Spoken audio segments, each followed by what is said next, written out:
और दुनिया में कोरोना से मोहलिक वबा आने का खतरा, कोरोना से ज्यादा अमवात हो सकती हैं, आलमी इदारा सेहत ने खबरदार कर दिया।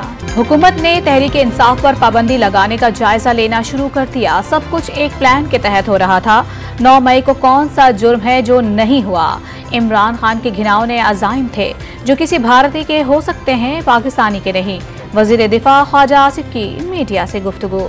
GHQ पर हमला, PTI की खवातीन रहनुमाओं की मुबैना ऑडियो सामने आ गई। ऑडियो लीक में तहरीक इंसाफ के रुकन पंजाब असम्बली फराह GHQ पहुंचने का पैगाम दे रही हैं। सुप्रीम कोर्ट में पंजाब इंतखाबात पर इलेक्शन कमीशन की नजरसानी दरखास्त पर समाअत। इलेक्शन कमीशन के वकील के दलाइल मुकम्मल, हुकूमत की नहीं, अल्लाह की रजा के लिए बैठे हैं, अल्लाह के लिए काम करते हैं, इसलिए चुप बैठे हैं। कहा गया इमरान खान को अदालत ने मर्सिडीज दी, पुलिस ने मर्सिडीज का बंदोबस्त किया था, इस बात को पता नहीं क्या से क्या बना दिया गया। 19 करोड़ पाउंड स्कैंडल में बयान रिकॉर्ड करने का आगाज आज से होगा। फैसल वावडा, शेख रशीद अहमद और अली जैदी आज नैब रावलपिंडी के सामने पेश होंगे। शेख रशीद के वकील अदालत पहुंच गए। असद उमर की गिरफ्तारी कलअदम करार, इस्लामाबाद हाई कोर्ट ने फौरी रहा करने का हुक्म दे दिया। वो तो आपको नहीं छोड़ेंगे जब तक प्रेस कॉन्फ्रेंस नहीं करेंगे।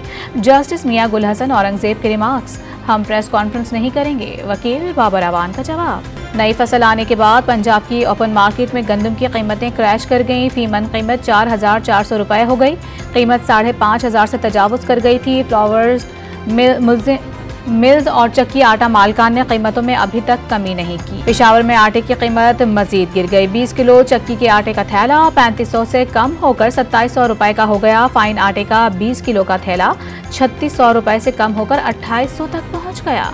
रूस से तेल का पहला जहाज 27 मई को ओमान की बंदरगाह पर लंगर अंदाज होगा। 1 लाख टन तेल बरामद किया जाएगा।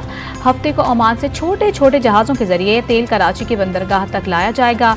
वज़ीर मुमलिकत पेट्रोलियम मुसद्दिक मलिक की प्रेस कॉन्फ्रेंस। शुमाली वज़ीरिस्तान के इलाके तहसील दत्ता खेल में खुदकुश धमाका, 2 सिक्योरिटी एहलकारों समेत 4 अफराद शहीद। सिक्योरिटी और पुलिस एहलकार जख्मी भी हुए। दोनों को मीरान शाह अस्पताल मुंतकिल कर दिया गया। वज़ीर आज़म की ज़ेर सदारत वफाकी काबीना का इजलास कुछ देर बाद होगा। बजट हिकमत अमली की मंजूरी दिए जाने का इम्कान। आइंदा माली साल के अखराजात और आमदन के फ्रेमवर्क और रवां माली साल की इक्तिसादी कारकर्दगी का जायजा भी पेश किया जाएगा।